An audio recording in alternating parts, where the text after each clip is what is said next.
Our gospel lesson comes to us this morning from the gospel according to Luke, chapter 6, verses 17 through 26. Listen for what the Spirit is saying to the church today. He came down with them and stood on a level place. The great crowd of his disciples and the great multitude of people from all of Judea, Jerusalem, and the coast of Tyre and Sidon. They had come to hear him and to be healed of all of their diseases. And those who were troubled with unclean spirits were cured. And all in the crowd were trying to touch him, for power came out from him, and he healed all of them. Then he looked up at his disciples, and he said, "Blessed are you who are poor, for yours is the kingdom of God. Blessed are you who are hungry now, for you will be filled. Blessed are you who weep now, for you will laugh. Blessed are you when people hate you and when they exclude you, revile you, and defame you on account of the Son of Man. Rejoice on that day and leap for joy. For surely your reward is great in heaven. For that is what their ancestors did to the prophets. But woe to you who are rich, for you have received your consolation. Woe to you who are full now, for you will be hungry. Woe to you who are laughing now, for you will mourn and weep. Woe to you when all speak well of you, for that is what their ancestors did to the false prophets." As this is the word of the Lord. Thanks be to God. Let us pray. Lord, sometimes your word is like a pebble in a shoe. Sometimes your word is like a bouquet of flowers. Sometimes your word is like a cool drink on a hot day. We pray that your word would encounter us today. And may the words of my mouth and the meditation of all of our hearts be acceptable and pleasing unto you, O Lord, our rock and our Redeemer. Amen. We hear it all the time in the drive-thru when the cashier hands us our change. We say it to one another here at church on the way out the door. Have a blessed day. During the opening orientation on our trip this week to the Rio Grande Valley, one of the first things that we did was we went around in a circle to share our names and what church we came from, and I asked the participants to share a little bit about why they decided to go on this trip. I was amazed at all the stories that I heard in that time, because we were a diverse group of 20 people from 6 different churches in Mission Presbyterian. We came from all different walks of life. We came with different perspectives and views. We came from different places, but we were all united in the same spirit. So it was interesting as we went around the circle to share our names and a little bit about why we made this journey, that many of the participants responded with, "I'm here because I have been blessed. I'm here because I have been blessed." What does it mean to be blessed? What is the blessed life? Typically, the response, "I am blessed," comes from some sense of success, or status, or health, or wealth, or perhaps the quality of one's relationships. I think it also may involve one's capacity to express gratitude. Grateful people are aware of all of their blessings and have this capacity to say that they are blessed because they're thankful. And we usually express our gratitude by saying things like, "I am blessed." "How'd your annual checkup go?" I asked a family member recently. "I got a good report," she said. "I feel blessed." "How's retirement treating you?" I asked a member of our church recently. "I'm busier now than I've ever been in my whole life." "I'm blessed," she said. In our culture, to be blessed is to be happy, wealthy, healthy. And we evoke this word blessed when things are going well. We believe when good things happen, it is a blessing. Yet for the biblical community, the notion of blessings or being blessed is multifaceted. It's complex. It's much more convoluted than we usually give it credit for. And we need not look any further than the biblical character of Job to see this at work, to see the complexity of what it means to be blessed. To be blessed in the biblical community involves both an abundance and a lack of material resources. And if we're honest in here today, none of us want to experience the kind of blessings that Job experienced. We want the type of blessings that add, not take away from our life. Being blessed, it connotes less of a one-time happening and more of an ongoing condition of the heart, mind, body, soul, and spirit. It's about being transformed. It's about being blessed by God.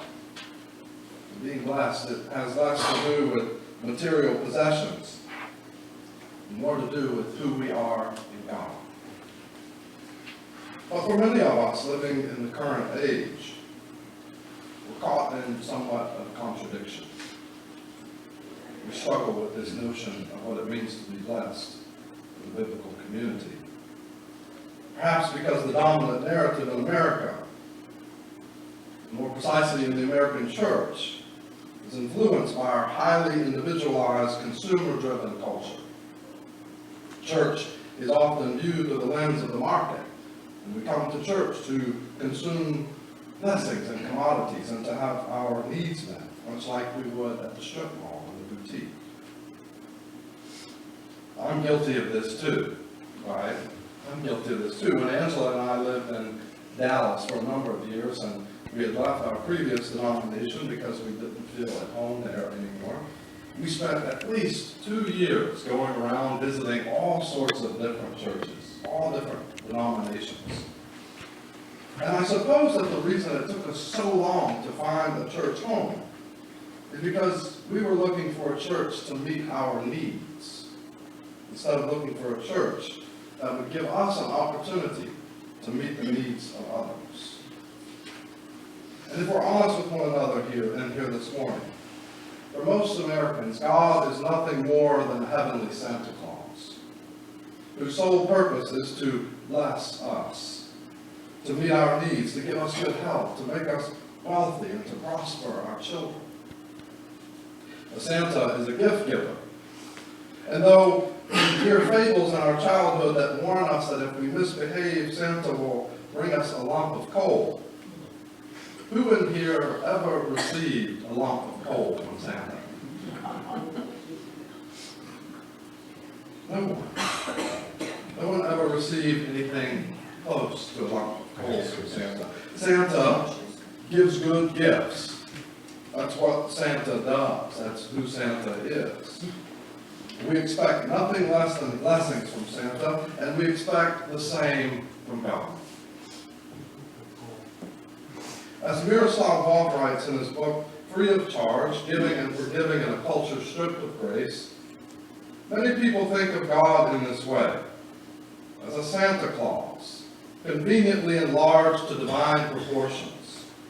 God is infinitely rich, always available, and unfailingly generous in giving.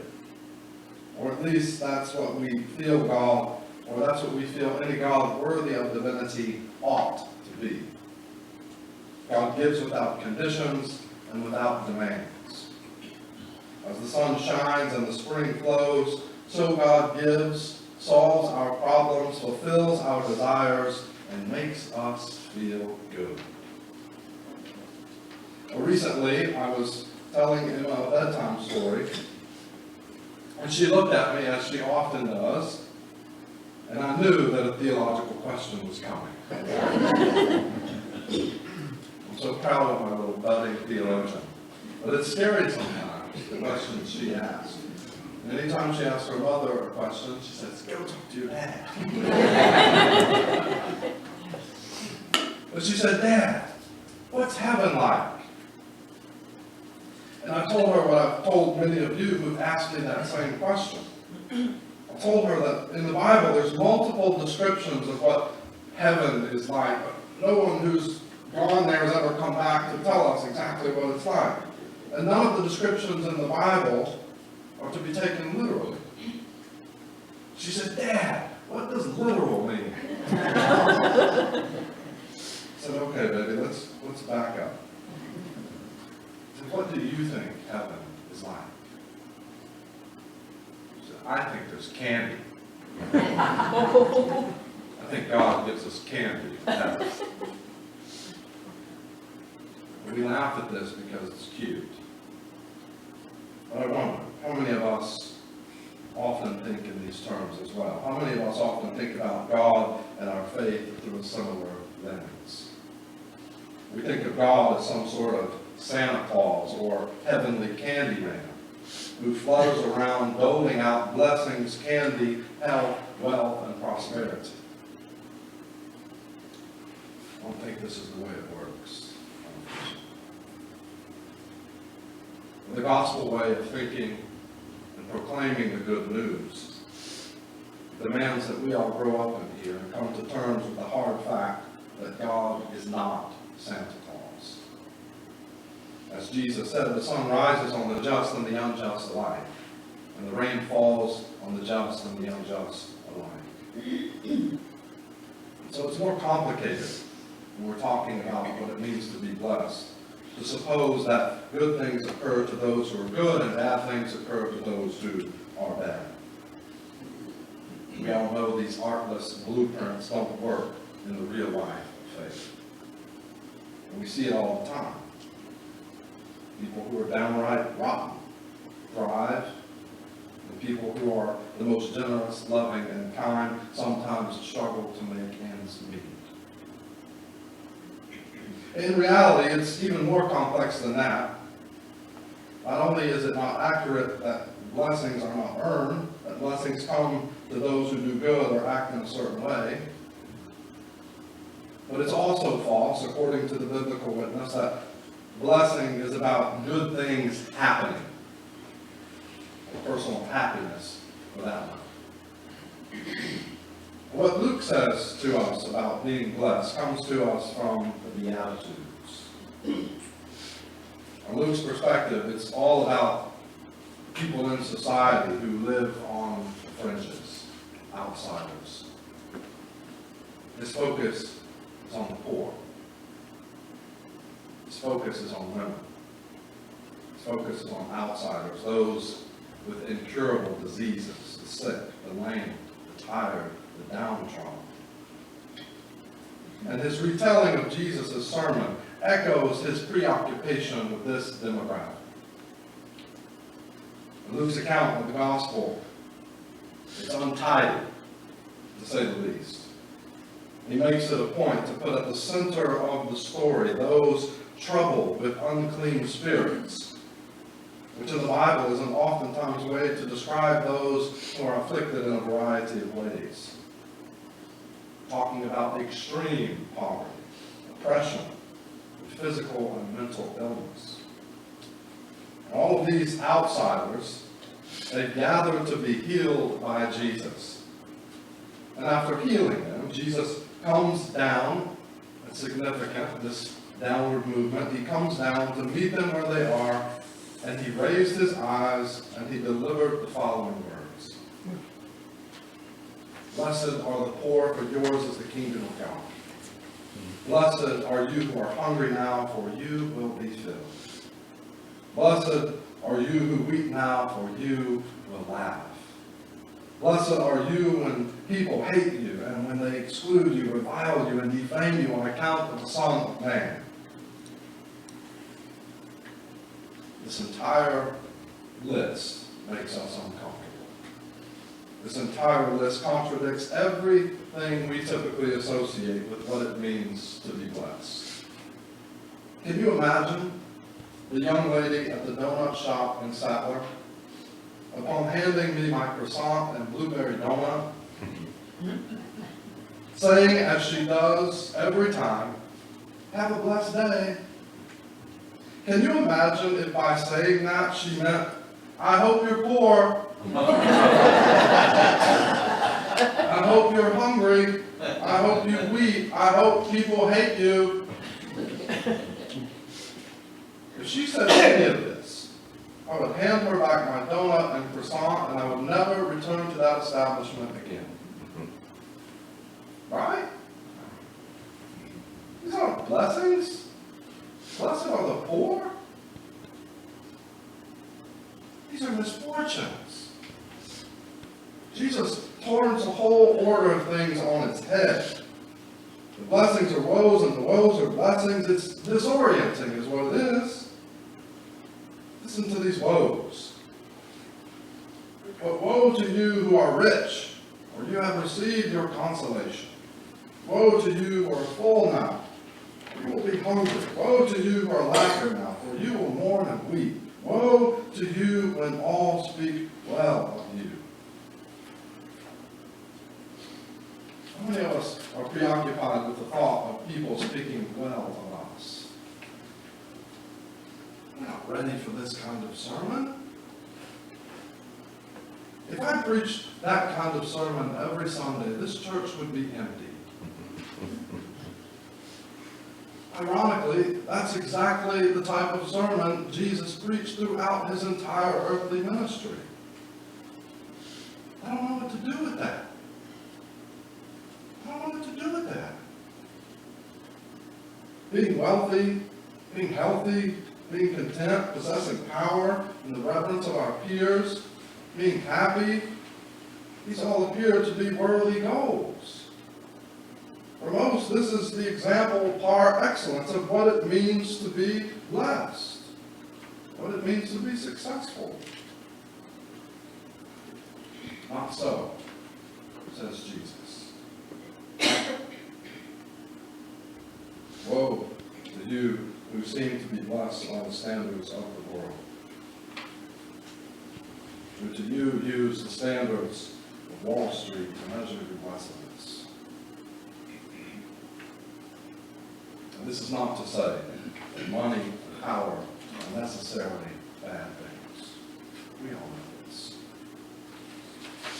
But it is to say that Jesus most likely would wholeheartedly agree with the 19th century professor and historian Sir John Dalberg Acton, who shared this famous quote I'm sure you've heard before. Power tends to corrupt, and absolute power corrupts absolute. Jesus knew this long before Sir Acton. In fact, it was central to his entire message. He knew that possessions, power, and reputation, when viewed as an end in themselves, demoralize and cause destruction. And that's why he told the rich young ruler who came and said, "What must I do to inherit the kingdom of God?" Jesus says, "Sell everything you have and come and follow me." The story cuts off. We don't know what happened to the rich young ruler. I'm pretty sure he did not do that. When power, possessions, and position in life become our telos, when we live and move and find our core in material things, when we are driven to protect our own assets and portfolios instead of protecting the poor and the vulnerable, when our drive to be blessed ends up harming those around us, we lose sight of Jesus' vision of the kingdom of heaven on earth. You know, I think about our trip to the valley this week. And by the way, I want to say thank you to all of you for your prayers, for your concerns, and for your supporting this group. And I'm here to report that the Bears were an absolute hit.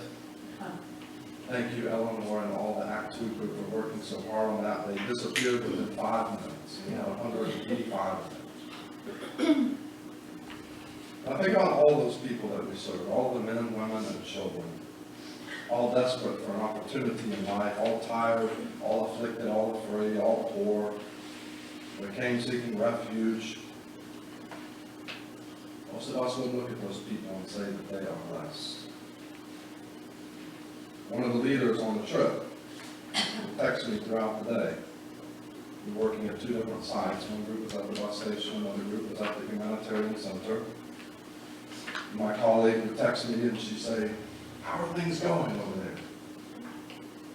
And I responded almost instinctively, without even thinking about answering that question. I responded with the words, "On earth as it is in heaven."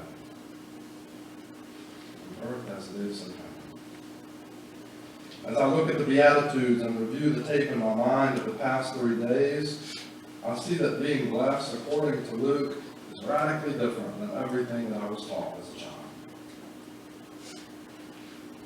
Radically different from everything that we're taught as a child. The cars, the clothes, the investment accounts, the gold, the silver, the TVs, the heated pools, the organic groceries. That stuff matters. What matters is God's presence. What matters is how we respond to Christ's call to take up our cross and follow Him without condition. What matters is that in hard times and in times when things seem to be going well, that we place our absolute trust and dependence on God. I've witnessed firsthand this past week the power of God at work in the people of God. I've witnessed firsthand this past week that God can take pain and isolation and worry and grief and anxiety, and God can transform those shadows into joy and hope and peace and love. I've seen God transform my own vision of what it means to be blessed. To be honest with you, I feel as though God has picked me up from my ankles, shook me upside down, and all the change, that is to say, my faulty assumptions about what it means to be blessed, have fallen out of my pockets to the ground. And now I feel empty. What does it mean to be blessed? Being blessed by God means being transformed by God. Being blessed by God means that God turns our poverty into hope, our grief into eternal joy. Jesus' words are scandalous. You can feel it in the room right now. Make us uncomfortable. Blessed are the poor. So today, together, with the Spirit by our side, let us embrace this holy discomfort and say within ourselves and with God by our side, blessed are the poor, woe to those who are rich. For you have unearthed wealth and power for the burden that matters most, God's presence. Harsh words, to be sure. A pebble in our shoe, a grain of sand in our eye. But this word, as uncomfortable as it is, it comes as good news. Blessed are the poor, for theirs is the kingdom of God. In the name of the Creator, Christ, and the Spirit. Amen.